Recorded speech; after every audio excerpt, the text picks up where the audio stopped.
Bon début de journée, nous sommes le 22 février, il est 8h tapante et pour les 2 prochaines heures, vous écoutez Félix-Antoine Audet à l'animation de votre matinale préférée en Outaouais. Vous écoutez Au saut du lit.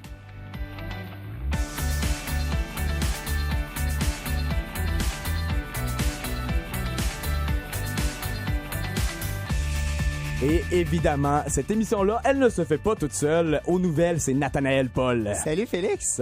Et notre chroniqueuse culturelle, Élise Gilles, qui se joint à nous ce matin. Bon matin, Félix. Et Élise, avec toi, on va parler de l'apparition d'un nouveau métier dans le monde du cinéma. Oui, on va parler des coordinateurs d'intimité qui sont nés avec le mouvement MeToo, mais je vous explique ça en détail tout à l'heure. Et Nathanaël, tu vas nous faire plonger dans le monde des drag queens à Québec. Plus particulièrement dans le monde de la mise en scène. Un aspect souvent oublié dans cet univers. Avant toute chose, la gang, avant de se lancer dans les vraies affaires, faut que je vous parle de ma soirée d'hier soir. Okay? Je suis pas super fier. C'était l'anniversaire de ma copine. Et bon, je me suis dit, je vais lui faire à manger. Je vais me faire cuisiner. Félix, je comprends pas pourquoi tu te lances dans des défis comme ça. Tu sais très bien que tu sais pas cuisiner. OK, c'est pas parce que j'ai déjà eu à appeler une de mes amies pour savoir comment faire cuire des pâtes quand je suis au secondaire que je sais pas cuisiner. C'est peut-être pas aller grandement en s'améliorant, mais je sais faire des très bonnes pâtes au pesto. Mais là, je voulais faire un petit peu plus que ça, parce que c'est pas avec des pâtes au pesto que t'impressionnes ta copine. On va s'entendre. Surtout que t'es un excellent cuisinier, avec des guillemets, là. Oh oui, bon, Nathanaël, c'est parce que une fois, tu t'étouffes avec mon pâté chinois puis tu te m'achioles. Donc, j'essaie de faire ça, puis je me dis, bon, je vais faire un petit dessert, quelque chose de vraiment bien. J'ai trouvé ça une panna cotta. Je me dis, bon, c'est super, c'est comme une espèce de petite crème un peu durcie, puis avec une gelée sur le dessus. Puis j'ai trouvé quelque chose sur YouTube parce que je voulais garder ça simple, qui me permettait de le faire avec des oursons en gelée. OK? Faire fondre ça avait l'air tellement simple. Tu fais fondre ça, tu bats ça un peu avec ton fouet, mets ça au frigo, ça fait une belle gelée. Ben, on va s'entendre que c'était plus beau sur la vidéo YouTube qu'en vraie vie parce que je me suis ramassé avec un moton qui ne pouvait même pas être mangé avec une cuillère et j'ai eu l'air assez ridicule quand j'ai dû finalement sortir la crème glacée vanille spéciale anniversaire de couple. Et bon, là, après ça, je fais mes recherches, je me suis dit, ouais, qu'est-ce qui s'est passé? Pour finalement réaliser que c'est un site qui fait plein de petites fausses recettes comme ça, mais je me dis, à 3,5 millions, j'ai pas poussé plus loin que ça. Je me suis dit que ça allait bien aller.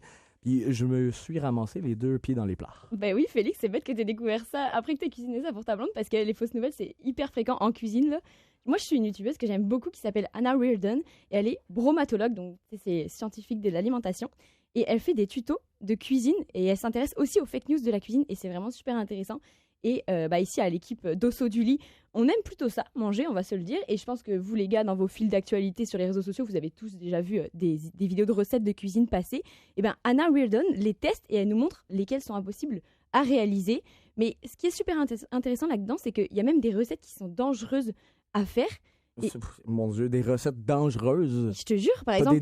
Tu t'aimes vivre dans le danger, Elise. C'est ça qui est intéressant, exactement. Non, mais par exemple, il y a Soyumi qui nous propose de faire une décoration de gâteau, un peu style nid d'oiseau, là, avec du caramel. Et tu mets ça sur du batteur électrique, tu le fais tourner. Bah oui, mais sauf que si tu le fais, bah, ça envoie le caramel partout. Ben, et comme il est bouillant... Deviné? Bah oui, mais comme il est bouillant, tu te brûles, là. Mais il y a des gens qui le font vraiment, tu sais, dans la vidéo, ça a l'air tellement de bien fonctionner. Bah, et cette vidéo-là, elle a fait 3 millions de vues, quand même. Combien de gens se sont brûlés avec du caramel bouillant?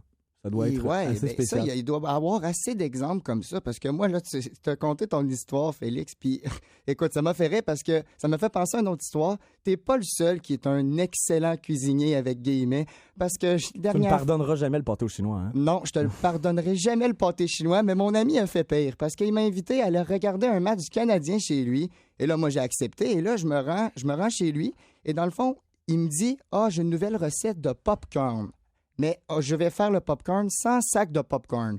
Et là, déjà là, c'était un peu louche, on va se dire. Ça commence déjà bien. Et mon ami, on va se dire, il y a des plans, mais c'est pas toujours les meilleurs. Mais là, j'ai voulu me payer sa tête et il m'a fait un popcorn, mais il a mis l'épi de maïs dans le four micro-ondes. Et là, au début, je croyais pas vraiment qu'elle allait le faire. Mais oui, il l'a vraiment fait. Mais pas juste une fois, parce que ça n'a pas marché la première fois. Il l'a fait à 6 reprises. Et on le sait, ça n'a pas donné du popcorn. Tes fréquentations sont peut-être un peu douteuses, Nathanaël. Je juge pas mes amis. Hein. Non, c'est toi que je juge en ce moment. Nous, si on veut entendre vos histoires, si vous en avez des similaires à la maison, donc les auditeurs peuvent toujours nous texter au 98 5. On va sûrement en reparler un peu plus tard dans l'émission. Pour l'instant, on s'en va aux nouvelles avec Nathanaël Paul.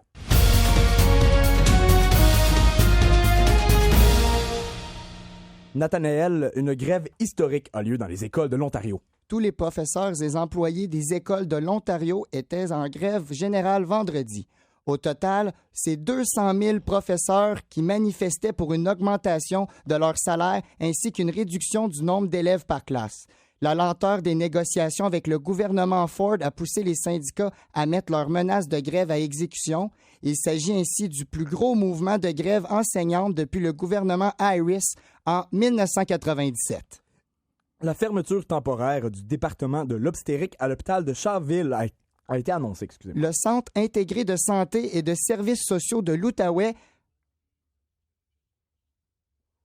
a fait l'annonce d'une fermeture temporaire de ce département pour une période de 6 mois.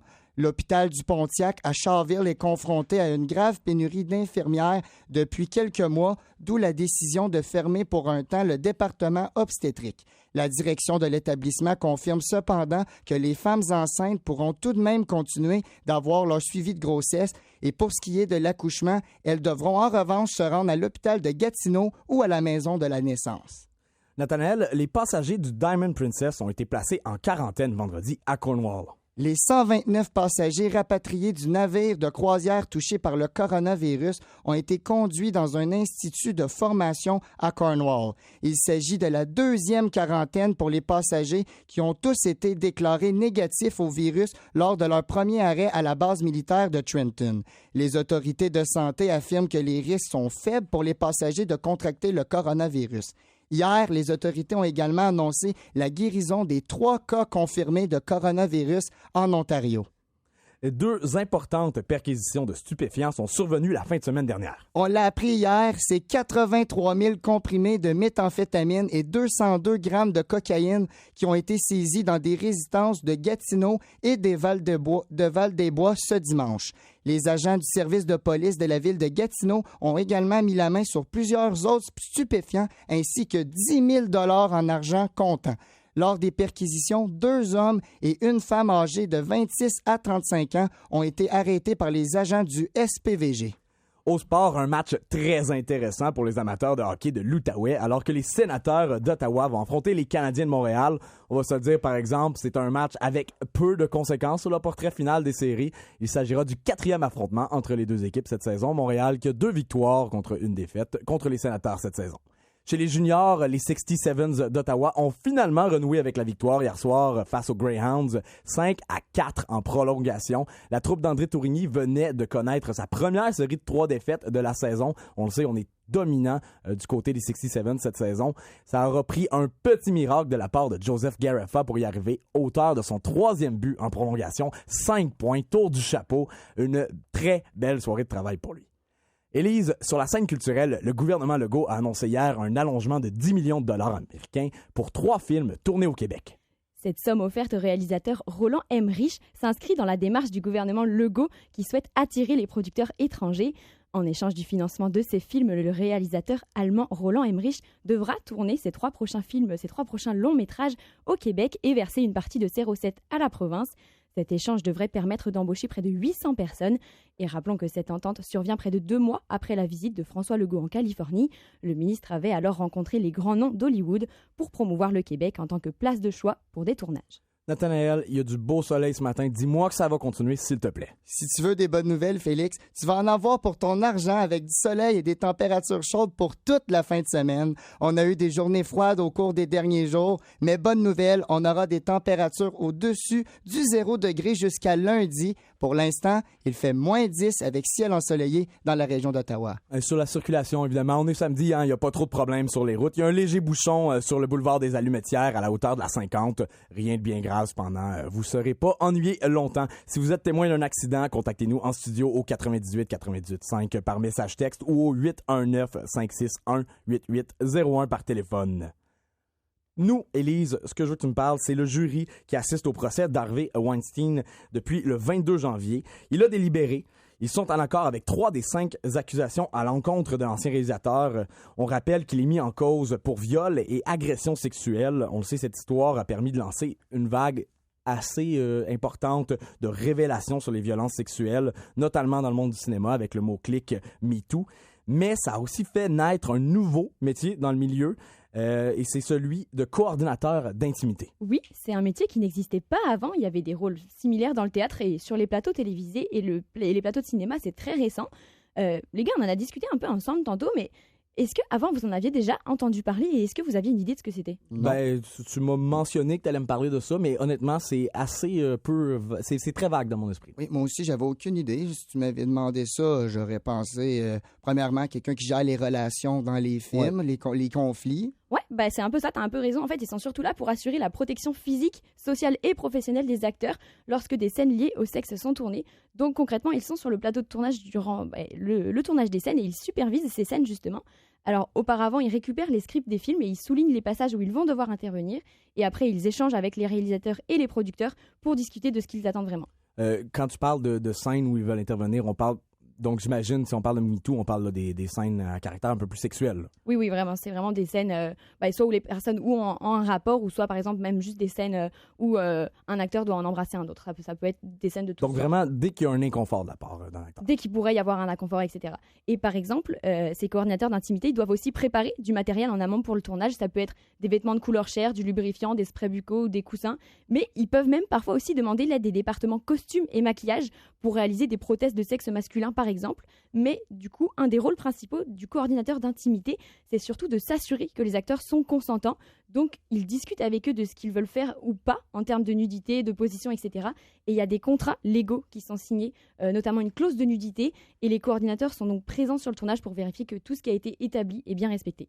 Mais est-ce que, là, tu me parles donc de contrats légaux. Si on arrive sur scène puis qu'on change d'idée, je veux dire, sans oui, c'est non, ça existe encore. Là. Tu peux encore changer d'idée, de tourner de bord. Mais oui, bien sûr. Et en fait, les coordinateurs d'intimité, ils sont là pour ça aussi parce qu'ils peuvent faire de la mise en scène. Ils sont un peu multicasquettes, un genre d'avocat, psychologue, metteur en scène. Mais si un acteur essaye une scène et se rend compte qu'il n'est pas à l'aise de la faire, eh bien, le coordinateur va aider à la chorégraphier d'une autre manière et il va permettre que ça ait l'air vrai, mais en veillant en même temps à ce que certaines règles soient respectées. Parce que, en tant que spectateur, on ne le sait pas, mais il est par exemple interdit de toucher les parties génitales de son partenaire. Là, tu me dis multicasquette, là. On parle de quelqu'un qui a un rôle d'avocat, un rôle de psychologue, fait de la mise en scène. Je veux dire, il y a une formation derrière ça, il y a quelque chose. Comment est-ce qu'on devient comme ça? Parce que c'est rare d'avoir des gens qui ont un baccalauréat en droit, en psychologie et en mise en scène. J'en connais pas beaucoup dans mon monde, à Montréal. Moi non plus, j'en connais pas. Et ils n'ont pas une formation en tant que coordinateur d'intimité particulièrement. C'est encore trop tôt pour que ça existe. Mais on peut espérer dans les prochaines années, ça se crée. Mais ce qui est sûr, c'est que ce sont des personnes qui sont déjà présentes dans le milieu du cinéma. Une coordinatrice d'intimité pour la série Euphoria a par exemple travaillé dans une association d'aide aux victimes de violences sexuelles. Et elle a aussi suivi une formation de coach sur les questions de couple et de sexualité. Ça m'intrigue. Est-ce qu'il y a eu des séries qu'on connaît qui ont eu recours à des coordinateurs d'intimité que tu me parles? Parce que là, moi, je connaissais vraiment pas tant ça avant que tu m'en parles. Oui, il y en a eu plusieurs. Et les premiers à y avoir eu recours, c'est HBO pour leur série The Deuce. Et c'est l'actrice Emily Mead qui a demandé la présence de ce coordinateur parce qu'elle incarne une actrice porno dans les années 70 et elle a eu du mal à tourner une scène qui l'avait vraiment mise mal à l'aise. Et elle avait eu personne à qui échanger. Et donc, HBO avait engagé quelqu'un à ce moment-là. Et puis, on peut également penser à Sex Education, qui a utilisé une coordinatrice d'intimité. Et c'est surtout important pour cette série-là parce que ça parle de consentement. Donc, c'était vraiment pertinent. Une excellente série, d'ailleurs, là, Sex Education, la saison 2 qui est sortie récemment sur Netflix. Mais évidemment, au Québec, on a aussi des séries télévisées. Est-ce qu'il y en a qui utilisent ça? Est-ce que c'est quelque chose qui va venir de notre côté? Mais à ma connaissance, non. En tout cas, j'espère que ça va arriver très prochainement. Mais ça aurait pu être très pertinent, par exemple, d'avoir un coordinateur d'intimité pour la série Fugueuse, et notamment pour le tournage de la scène du viol collectif qui a énormément fait jaser il y a un an. Et c'est sûr qu'on en a parlé assez longtemps, ça n'aurait pas fait mal. Nous, on va en pause publicitaire. Vous écoutez Au saut du lit sur les ondes du 104.7 Outaouais. Chez Brigil, on se plaît à dire que ceci n'est pas votre prochain condo, logement ou votre prochaine maison. C'est plutôt votre prochain laboratoire culinaire, le prochain lieu de départ de tous vos voyages, le berceau de votre nouvelle entreprise, la prochaine demeure de votre passion de fleuriste ou le premier terrain de jeu de votre enfant. Rendez-vous au brigil.com pour découvrir toutes nos offres d'hébergement. Brigil, fier de bâtir une qualité de vie. 8h14 de retour sur les ondes du 104.7 Outaouais. Vous écoutez toujours au saut du lit. Évidemment, toujours une très belle journée en ce samedi matin. Pas de problème sur les routes. Tout le monde est heureux et on est heureux ici en studio. On était supposé vous parler des nouveaux développements avec la crise du blocus ferroviaire avec Justin Trudeau. Malheureusement, on a un problème à niveau de l'invité. Cependant, on a des nouvelles de dernière minute avec un premier cas du coronavirus de Wuhan qui est arrivé à Ottawa.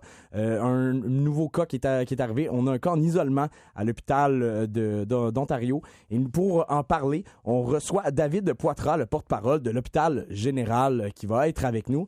Monsieur Poitras, bonjour. Bonjour. Vous êtes excusez-moi, vous êtes porte-parole de l'hôpital général, c'est bien ça? Exactement. Donc, là, en ce moment, on a reçu la victime, celui qui est tombé malade. Là, on l'a mis en isolement, de ce que j'en comprends bien?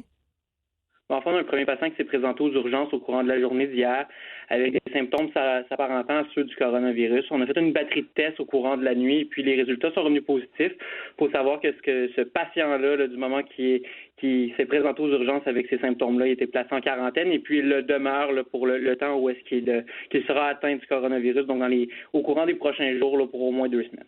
Lorsqu'on a des inquiétudes au niveau de gens avec qui il aurait pu être en contact avant de se rendre, évidemment, il n'est pas tombé malade 3 secondes avant de rentrer dans l'hôpital. Est-ce qu'on a des tentatives de retrouver ces gens-là pour essayer de les mettre en isolement eux aussi?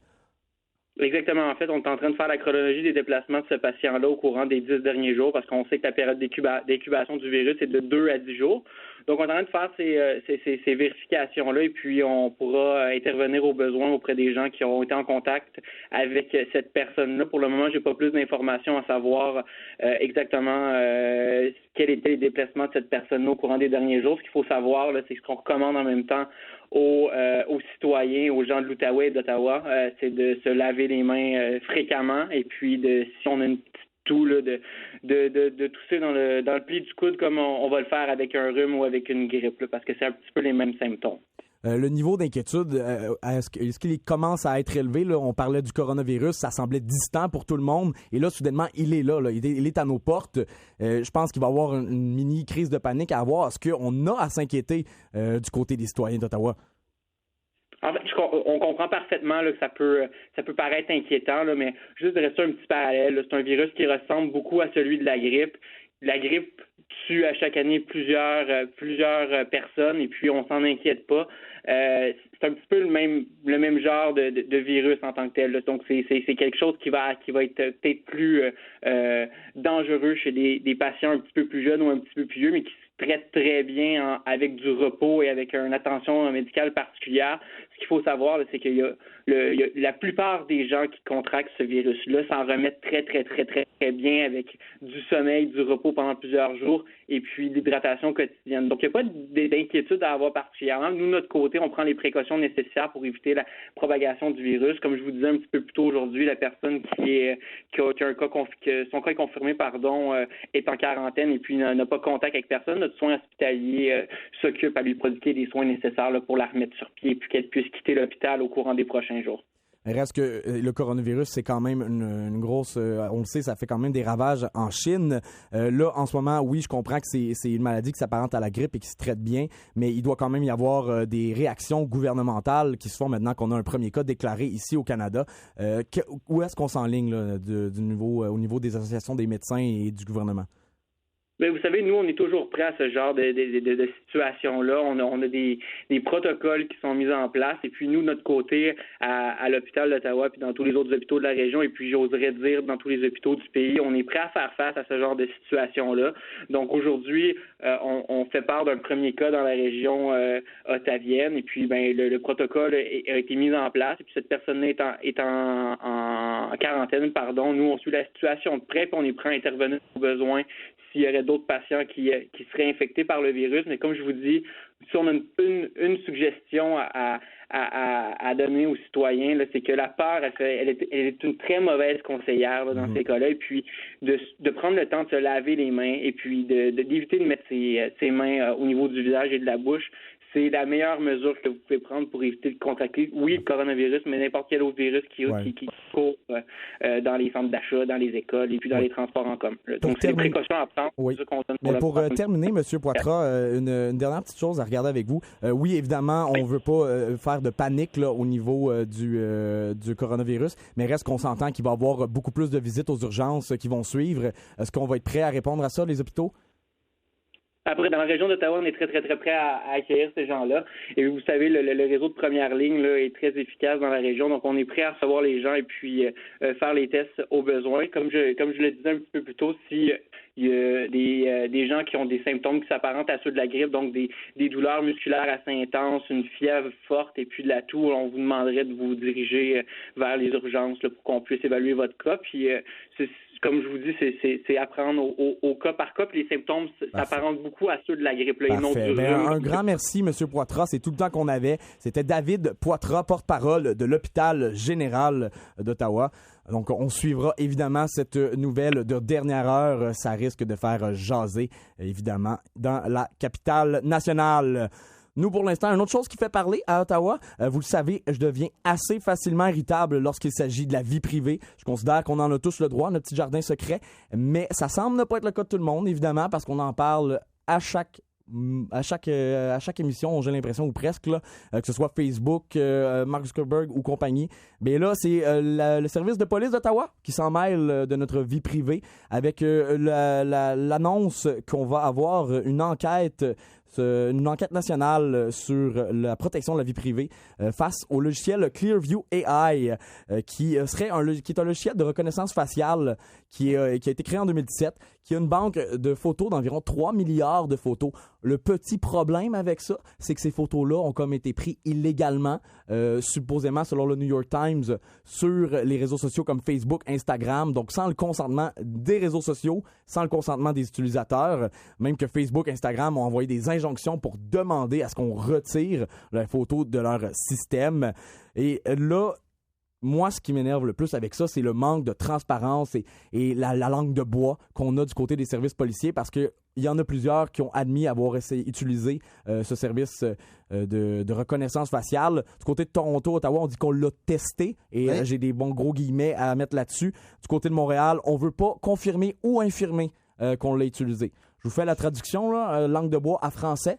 Ouais. Ça veut dire qu'on l'a fait, mais on veut pas dire qu'on ne l'a pas fait parce qu'on va se faire prendre éventuellement, mais on n'est pas encore prêt à admettre ses torts. Puis quand on dit qu'on l'a juste testé, ben on dit qu'on l'a utilisé, mais qu'on se donne une justification pour ne pas trop se mettre les pieds dans les plats. Je suis d'accord avec toi. Je fais juste penser au côté éthique et le business de la chose derrière ce logiciel-là. Comment le corps policier, quand il publie une photo des suspects, le logiciel, eux, ils peuvent voir les photos et rechercher les suspects. Imaginez le corps policier qui n'a jamais entendu parler de ce logiciel-là et que le corps policier n'avait jamais sollicité le service. Le logiciel va lui donner l'identité de la personne et ça peut montrer la puissance du logiciel. Techniquement, les corps policiers, eux, après, qu'est-ce qu'ils vont vouloir faire? Ça va pousser les policiers à vouloir avoir le logiciel. Mettons, dans un monde où on donne le bénéfice du doute aux corps policiers qui n'ont effectivement pas voulu l'utiliser, c'est ça un autre problème avec cette compagnie-là qui est complètement loin de tout ce qui est le mot éthique, là, on va se le dire. Mais après ça, t'es policier. Tu fais quoi? Bon, excusez-moi, madame, oui, j'ai trouvé le criminel qui est rentré chez vous, mais ça a été fait de manière non éthique, donc je peux pas l'utiliser. On est mal pris dans toutes les situations du côté des policiers, là. Félix, je suis d'accord avec toi que la question de la vie privée est sensible, mais imagine si quelqu'un rentre chez toi pour te cambrioler, même si bien sûr il va trouver que des plats pas mangeables. On s'entend. Vous en revenez pas de ça. Hein? J'aurais peut-être dû me taire. Tu vas quand même vouloir savoir qui c'est et que cette personne soit retrouvée. Et après, les policiers sont pas obligés de regarder ces photos qui leur sont proposées par le logiciel.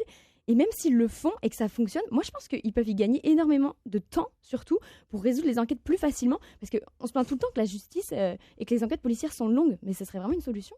Ben, je parlerais pas si j'étais toi, Élise. Là, j'ai vérifié ton Facebook la dernière fois. Il y a un logiciel, ça peut trouver d'énormes affaires. La dernière fois, j'ai juste tombé sur tes photos de graduation de secondaire 5. Et j'aimerais pas ça que le logiciel tombe là-dessus parce que juste moi, j'ai bien ri. La frange rose puis la frange puis les mèches roses, c'était pas vraiment ta meilleure coupe de coiffure, Élise. Pour l'instant, je vais peut-être essayer de clean mon Facebook après l'émission. mais je veux vraiment t'entendre parler, Nathanaël, parce que tu me parles depuis des semaines et des semaines de tes visites à Québec, parce que tu es allé rencontrer le Drag Cabaret Club à Québec. Tu me parles beaucoup de ça. J'ai vu beaucoup de shows de drag queen au Lookout, notamment sur York Street, pour ceux qui connaissent. Mais tu me dis que c'est vraiment loin de ce que tu as vu quand tu as préparé ton reportage. Oui, j'ai visité un bar où les moyens techniques et la mise en scène des productions sont vraiment différentes de ce qu'on peut voir ici. On écoute ça à l'instant. 1, 2, 3, glisse. On s'en va par là. C'est bon? Rendu ici.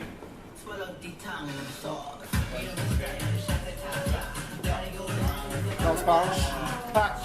Peu de gens peuvent s'imaginer l'effort requis pour mettre en scène un spectacle de drag queen. C'est particulièrement vrai lorsque l'on parle de ceux mis en scène par le Drag Cabaret Club à Québec.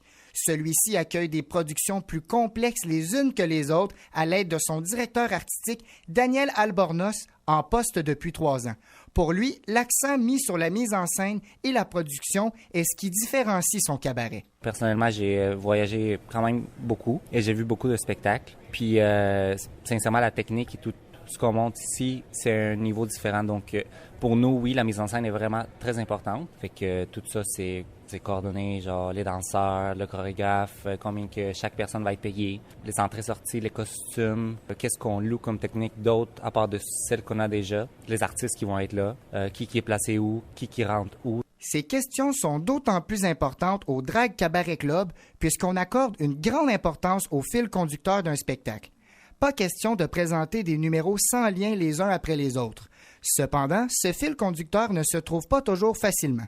La création d'un projet, qu'il vienne du directeur artistique, d'une drag queen ou d'un danseur, peut prendre près d'une année complète. Il faut ensuite que l'idée soit validée par la direction du bar avant de lancer les répétitions qui peuvent, elles, durer de 2 à 6 mois.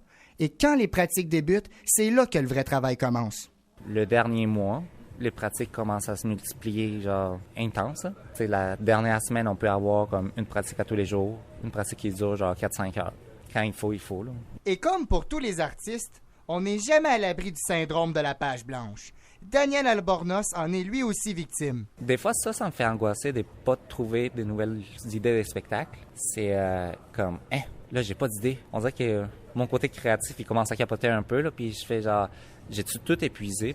C'est dur de, comme, renouveler tout le temps. Pour pallier ce problème, les metteurs en scène cherchent différentes sources d'inspiration, souvent dans la culture populaire. Plus tu regardes des spectacles, plus tu vas avoir comme des idées parce que il y a de la nouvelle technique qu'on peut louer. Ce film-là, il sort l'année prochaine. C'est le fun, on peut faire ce show-là. Même son de cloche chez Steven Doucet, alias Stevie Chatti, drag queen résidente au Drag Cabaret Club depuis 10 ans. On s'inspire beaucoup de ce qu'on voit là. Je vais voir beaucoup de spectacles. Puis à date, je te dirais qu'il n'y a pas beaucoup de choses qui nous ont été empêchées de faire parce qu'on a vraiment ici le sky is the limit. Là. Ce n'est pas une exagération de la part de Steven Doucet. Les moyens de production du bar sont l'une des particularités du Drag Cabaret Club et le directeur artistique, Daniel Albornoz, en est très fier. Ici, on peut descendre du plafond, on peut sortir du plancher, on peut utiliser tout ce qui est la passerelle sur le côté de la scène. Donc, on a vraiment beaucoup plus d'options à cause de la façon que c'est fait. Ce qui est sûr, c'est qu'au Drag Cabaret Club, les drag queens résidentes comme Stevie Chatti ne font pas qu'apprécier la présence d'un metteur en scène pour les spectacles. Il s'agit pour eux de nécessité. Il faut toujours qu'il y ait un chef. On n'a pas le choix. Il faut tout le temps qu'il y ait quelqu'un qui lead parce que si on n'a pas de leader, il n'y a rien qui avance. Si jamais vous passez par la belle ville de Québec, le Drag Cabaret Club vous attendra le 28 février prochain avec sa propre version de Retour vers le futur. Ici Nathanaël Paul, 104.7 Outaouais, qui vous dit bon spectacle.